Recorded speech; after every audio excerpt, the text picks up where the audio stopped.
Hey gang, Will here at the Ashland Fly Shop, and we are back October 20th. Our world famous fly fishing report for the Southern Oregon, Northern California region, state of Jefferson as it's known. And we got some good stuff to talk about, lots of steelhead info, so let's get to it. Okay, so let's start with the Rogue River. So October, mid-October, October can be so many things on the Rogue. But we'll just talk about kind of details first. So we've got very low flows, and we talked about that the last fishing report, and that's still been continuing on because we just haven't had much rain. We typically have low flows this time of year anyway, so it's not that big of a stretch. Did we see what the flows are out of the dam? 8. So 800 out of the dam, which is very low, and then probably at Dodge it's like 1100 or 1000. So very low, very bony. If you're in a drift boat, you're bumping around. Rattlesnake Rapid at this flow is treacherous. So low flows. Low flows, cold water. We have longer nights now, colder nights. Our daytime highs are in the low 70s, mid 70s, and it's really only getting to that high for a few hours or something. So we really are seeing that seasonal shift right now, which is fantastic. It's just so beautiful. It's a wonderful time of year. It doesn't necessarily help the fishing though. So I would consider the phase that we're in with the Rogue to be fairly stale. What that means is that we've had this elongated high pressure system that's kind of sitting on the Rogue Valley, and lots of bright sunshine, not a lot of precipitation. We did have one event about a week and a half ago. It was great, mixed things up well, but we just need like a recurrence of that to keep it juiced up, and we're just not really seeing that right now. So how do you compensate for that? Well, what you want to do is you want to start using sink tips more than Scandi lines and dry flies. Even though the flows are low, it's cold, and there's a lot of bedrock and pools and slots and stuff in the Rogue, and you really want to start probing down in there with your swung fly. You really want to kind of get down there. So that means that our guides are looking at their prime spots, are sort of shifting from that prime kind of traveling or light holding water where you might get a fish on the surface more, or the traditional, to more slots and buckets and things like that where they're going to be. So that's the kind of water you're going to want to start looking for. More green water that jumps out at you. Of course, you want to be trying to fish when the light's off the water, so you've got morning times, evenings, but middle of the day can be fine too, because that's going to bump the water temps up slightly, and that only helps. But in the middle of the day, you've got more traffic, and you've got more more bright sun, so that doesn't help either. So it's a bit of a cycle and a bit of a ride, but it's there's definitely fish in there. There's definitely fish trickling in all through this time of year, and it's certainly worth being out there and fishing. So kind of jumped off topic a little bit there as I can, but so swinging flies, that's our approach. More, little bit larger flies, hothead flies, stuff like that, to get down in front of them a little bit better. You don't have to go super heavy and big, but just something that's going to get their attention.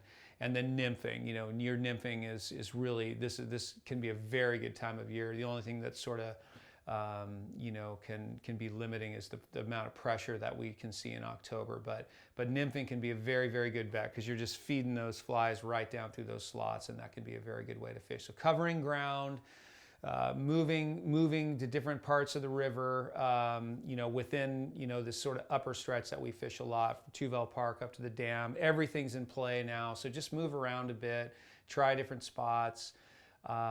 Swinging or nymphing, you just want to try different places and try to find a fish that way. So, but that's where we're at with the Rogue. Just keep an eye on the weather. Once you see that overcast come in, you see that we see those flows start to churn up a bit. That's when things start to change. November, December, I predict are going to be good months for the Rogue. So, and October hasn't been that bad either. It's just kind of a typical late season high pressure setup for us that we don't really like to see, but it's quite common. So there you go. Holy water, let's talk about that little trout impoundment, the holy water up there between the dam and the hatchery.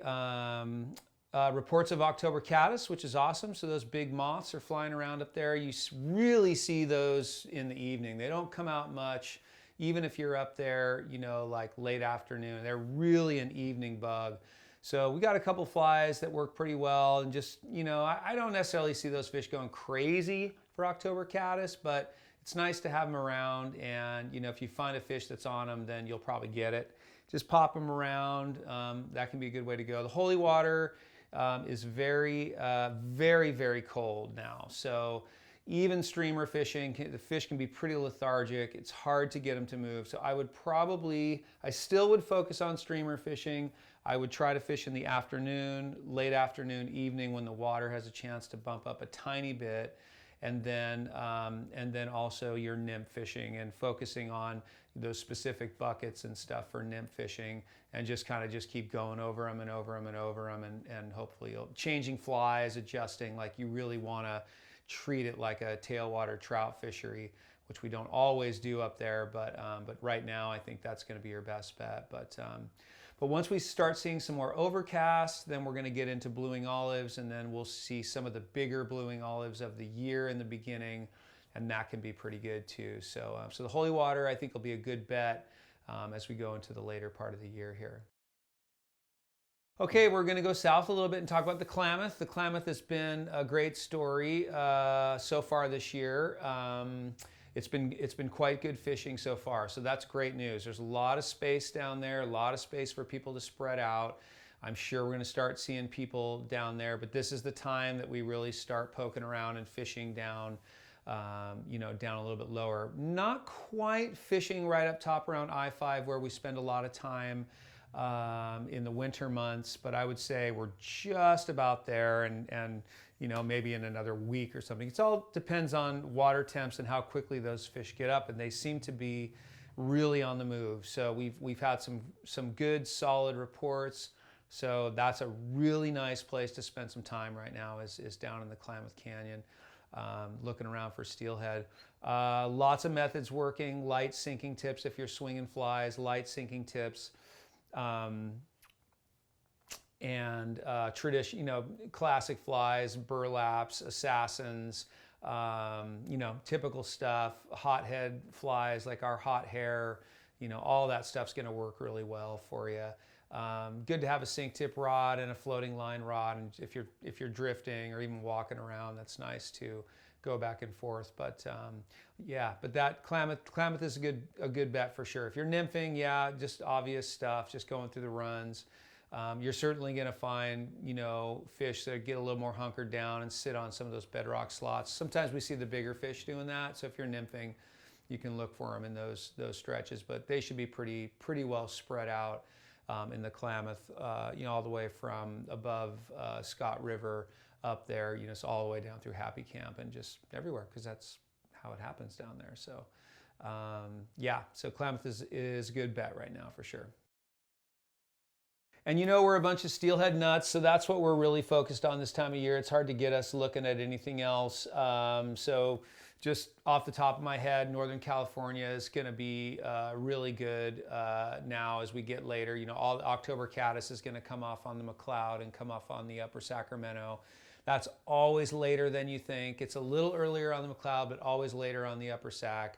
I would just focus on those bugs, get some dry fly fishing done. Everything's really low right now. Bring your best low water tactics to bear, and get out there and enjoy some of that great California fishing as well.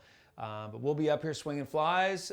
We are happy to touch base with you anytime and go into more detail. Give us a call at the shop. As always, thank you so much, and we'll talk to you soon.